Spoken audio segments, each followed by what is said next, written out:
Hoy es lunes y ya está con nosotros Rodrigo Pacheco con los ganadores y perdedores de la semana. Amigo, ¿cómo estás? Buenos días. Buenos días, mi querido Quique. Con Pues, mucho gusto ¿cómo de saludar. vamos? Entre subidas y bajadas. Pues sí, la verdad es que vamos bien, sobre todo el dato del viernes del crecimiento económico, bueno, la estimación del mismo que dio a conocer el INEGI temprano, y es que en el segundo trimestre, que va de abril a junio, resulta que la economía sorprendió porque creció 1.9% México en comparación anual, y esto es particularmente sobresaliente si consideramos que Estados Unidos tuvo una contracción, la segunda consecutiva, aunque no está en recesión, hay un debate con respecto a ello, pero Estados Unidos cayó 0.2%. Entonces, ante una caída de Estados Unidos tan fuerte, pues la economía mexicana ha resultado relativamente resiliente. Las tres áreas de la economía, es decir, las actividades primarias, que son básicamente el sector agropecuario, las secundarias, que ahí está, por ejemplo, la construcción, el petróleo, la minería y las manufacturas, y las terciarias, que son prácticamente 2/3 partes de la economía, y está el consumo, los servicios financieros, en fin,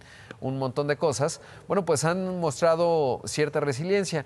¿Cuáles son los ganadores? Pues las tres áreas de la economía, las tres crecieron. Obviamente las manufacturas avanzaron a tasa anual 3.3%, es lo que más creció, es ahí en donde está la fortaleza de México, no solo las manufacturas, sino la actividad industrial, digamos, en el conjunto de las actividades secundarias. En cuanto a los perdedores, pues realmente no se puede hablar de perdedores en el segundo trimestre si consideramos el panorama, ¿no? Es evidente que México no está, digamos, en condiciones de experimentar ya una recuperación que compense la caída de 8.3% de 2020. El año pasado crecimos 5%, entonces quiere decir que por lo menos nominalmente tendríamos que crecer este año 3.3%.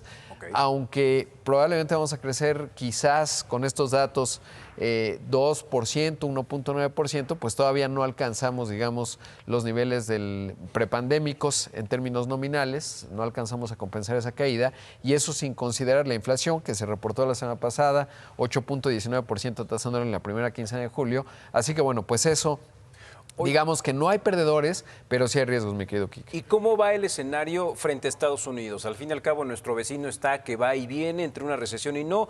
¿Tendremos pulmonía por su gripa o cómo nos va a ir en este escenario? Yo tiendo a pensar que ese es el principal riesgo y que sí. En caso de que Estados Unidos, hoy digamos, tienes un Estados Unidos que si bien tuvo 2 trimestres consecutivos de caída, tiene una tasa de desempleo del 3.6%, es decir, por debajo del 4%.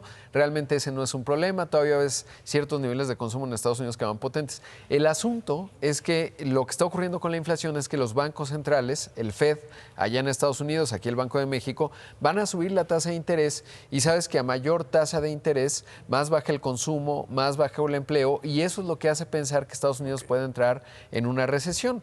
Y eso, pues sí, yo creo que sí nos va a afectar. Todavía es motivo de debate, digamos, allá afuera.